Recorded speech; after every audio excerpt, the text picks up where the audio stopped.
fetus. It was a steenbok. It was a steenbok. That baby there is carrying a fetus away. Let me try. I think let's just stay here for now.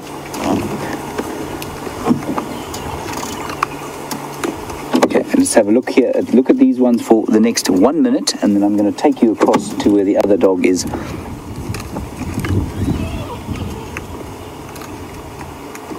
Oh. So this was killed probably less than a minute ago, or less than 2 minutes ago. We got here about a minute ago. Okay, let's go and check out what that other one was eating.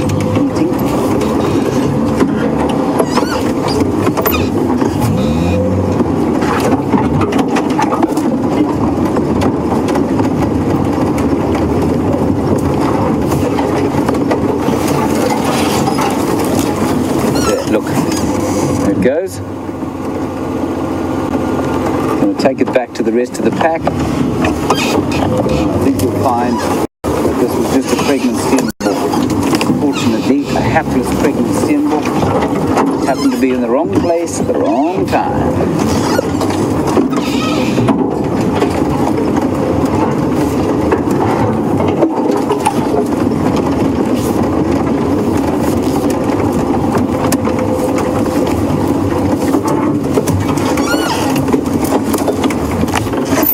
Oh, there we go. There you can see the adult now.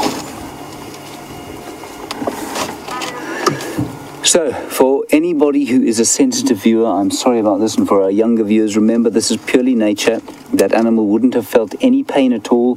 It would have gone into shock immediately and died very quickly thereafter. And although it looks like it's very savage, it is, of course, purely nature, and that steenbok would have felt no pain at all. So please don't feel too sad for it, although it is difficult to watch. And especially, we humans are meat eaters. It is sometimes a good thing for us to see this so that we understand where our meat comes from. And this is how it is. If you're going to be a predator, this is what happens. And I just want to describe the smell of what's going on here. Of course, that steenbok is now long dead, but the smell of its of the fresh meat is quite astonishing. It's filling the air.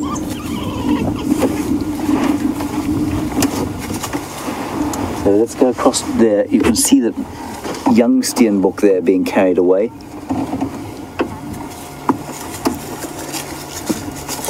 Now, Pamela, you want to know if the female wild dogs lead the hunt? No, Pamela, they don't.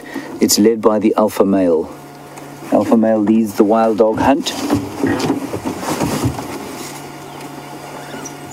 And you saw there the alpha male, and I mean the female is definitely very much involved, but the male is the lead. And then sometimes, obviously, if he gets lost, she will take over. So it's the alpha pair.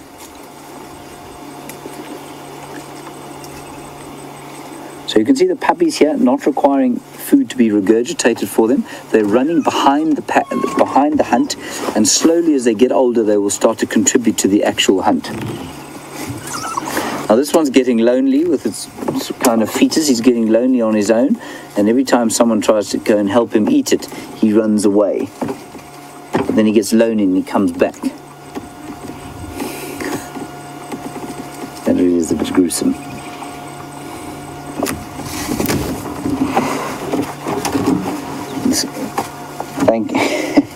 Thank you, Steph, for your comment. You said they did this in 12 minutes. You said you gave them 45. They did it in 12. Quite astonishing, I agree. That's what remains of the spinal column there.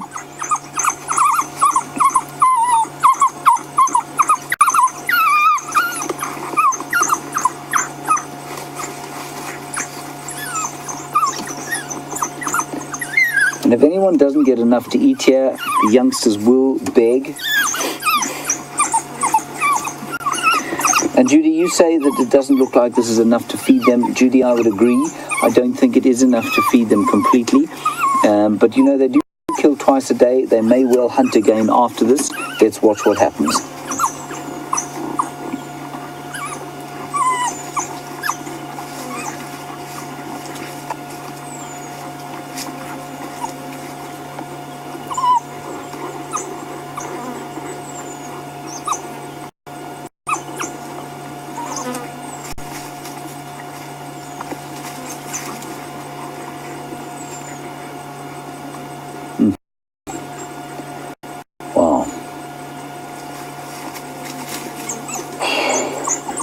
Brian, any injuries after that chase? No, I'm good. That's amazing.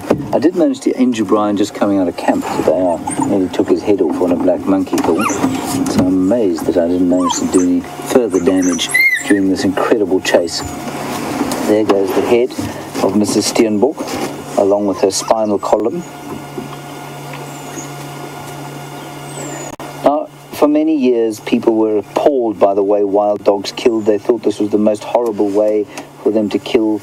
You know, they don't kill the animal first, they just kind of start eating it immediately, until we realized, of course, that they do go into shock very quickly, whatever they're trying to eat, and also that, I mean, death is so fast, probably faster than if a leopard or a lion was to catch an animal of similarly proportion sized.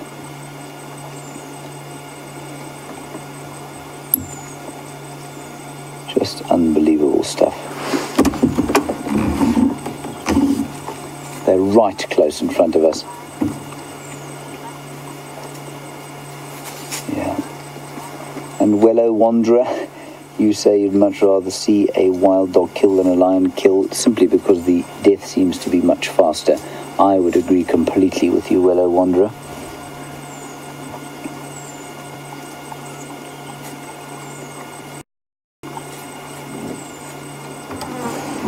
And it's one of the reasons they were persecuted so badly, you know, it's one of the reasons they're quite endangered today, is because they were persecuted so much by farmers and the like, who assumed that they were merciless killers, and they're not. They just need to eat. So there they're using the carnassial teeth. You can see they're stripping the skin clean of any meat there. The carnassials are the molars, of course, on any carnivore or predator. And those carnassial teeth just kind of strip the skin of meat. They kind of shave the meat off the skin there. You'll find that they won't eat all of that skin.